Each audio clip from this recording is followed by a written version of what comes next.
Nosso assunto agora é o mercado financeiro lá na Argentina. Embora bem inferior ao resultado de ontem, o índice Merval teve mais um dia de alta, ainda repercutindo os resultados das eleições legislativas no país, que foram favoráveis ao presidente Javier Milei.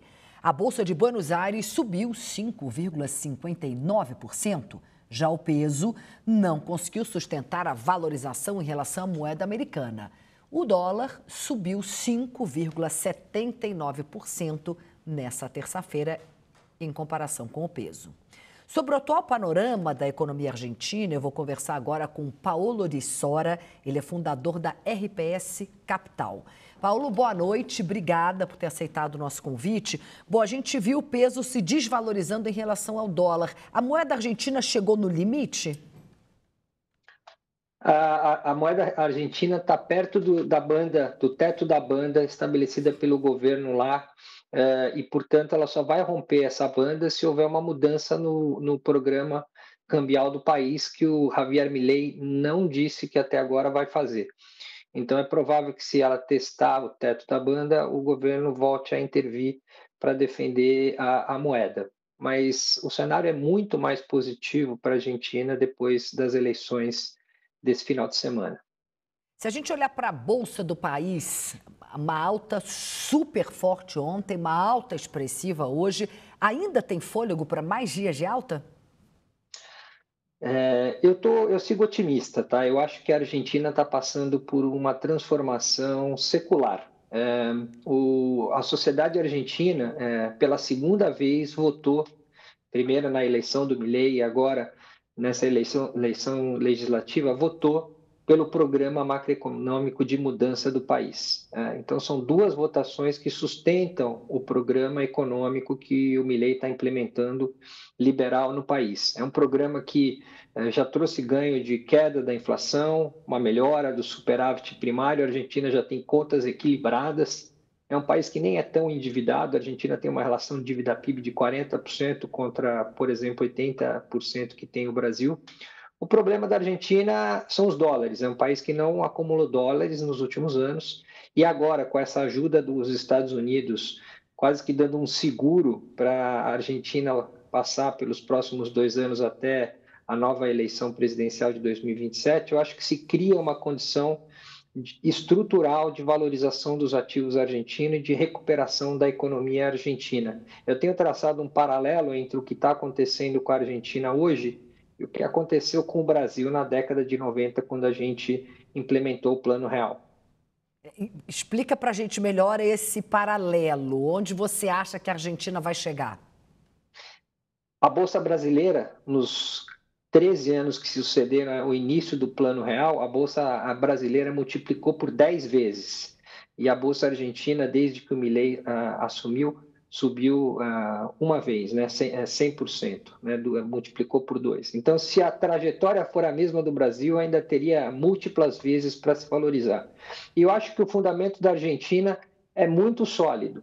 Como eu disse, um equilíbrio nas contas públicas, um país que tem muitas atratividades, é um país plano, é um país que tem a melhor agricultura do mundo, é um país que é virado para o leste e para o oeste. A distância entre o centro produtor de grãos na Argentina e a costa são 300 quilômetros, no Brasil são mais de 1.000 quilômetros. É um país que precisa passar por uma onda de investimentos significativo, ficou para trás quase 50 anos sem investir.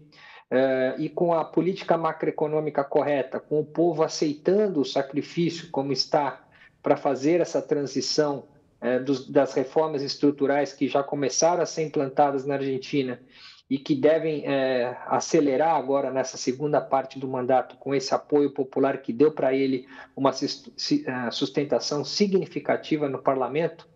Eu acho que a Argentina tem tudo para ser realmente um país em outro patamar nos próximos anos. Os Estados Unidos apoiando nesse jogo geopolítico, claramente fazendo um movimento muito heterodoxo de ajudar a Argentina, acho que aqui para se posicionar de uma forma mais contundente na América Latina, que nos últimos décadas claramente se distanciou dos Estados Unidos e se aproximou muito mais da China.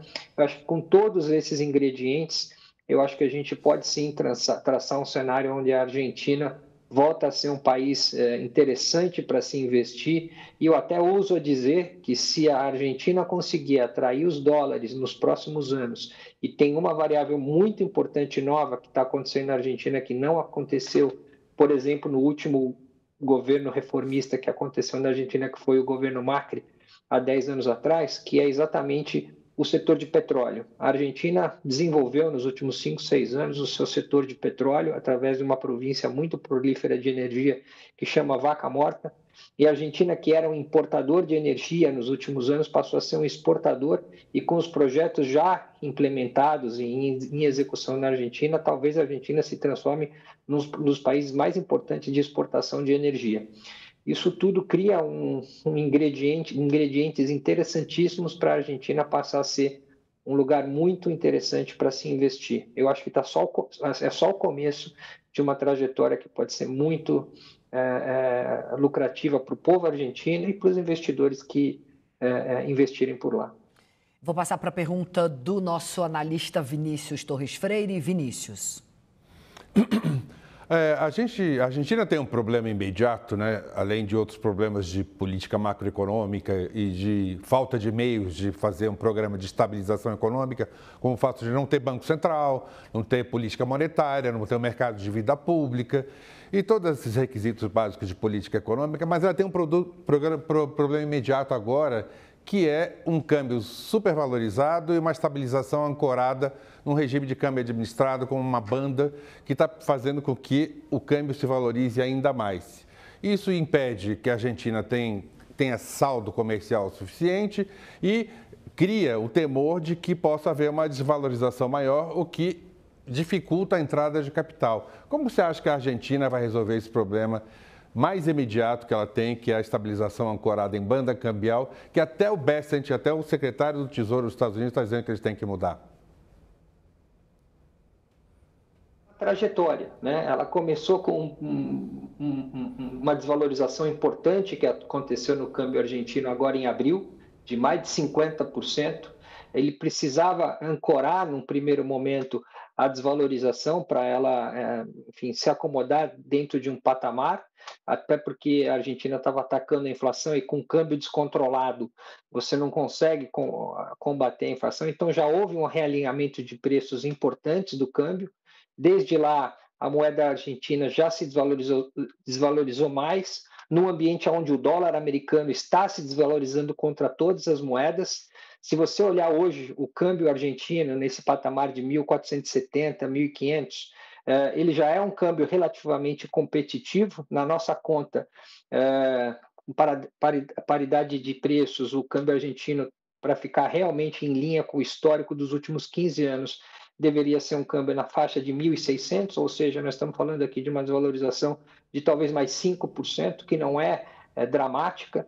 Então, é um caminho, é uma trajetória. Esse modelo de bandas cambiais foi implementado no Chile, foi implementado no México, foi implementado no Brasil, inclusive, quando a gente saiu do ambiente de hiperinflação. Então, é natural que você tenha um período de transição. Acho que a Argentina vai para um câmbio totalmente flutuante em algum momento aí nos próximos meses e talvez trimestres.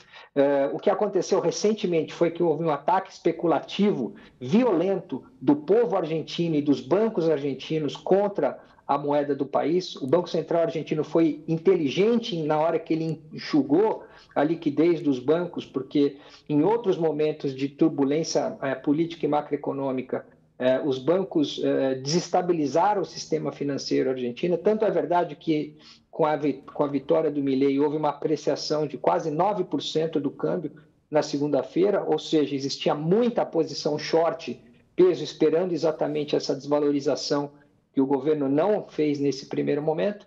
Mas eu acho que é um processo ancorado num ajuste macroeconômico crível.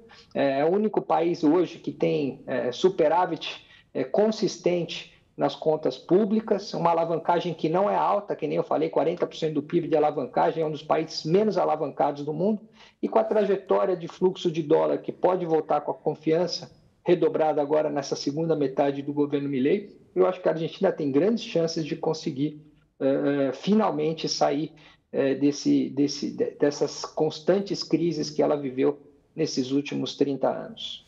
Paulo, muito obrigada pela sua entrevista. Uma boa noite para você. Ok, muito obrigado.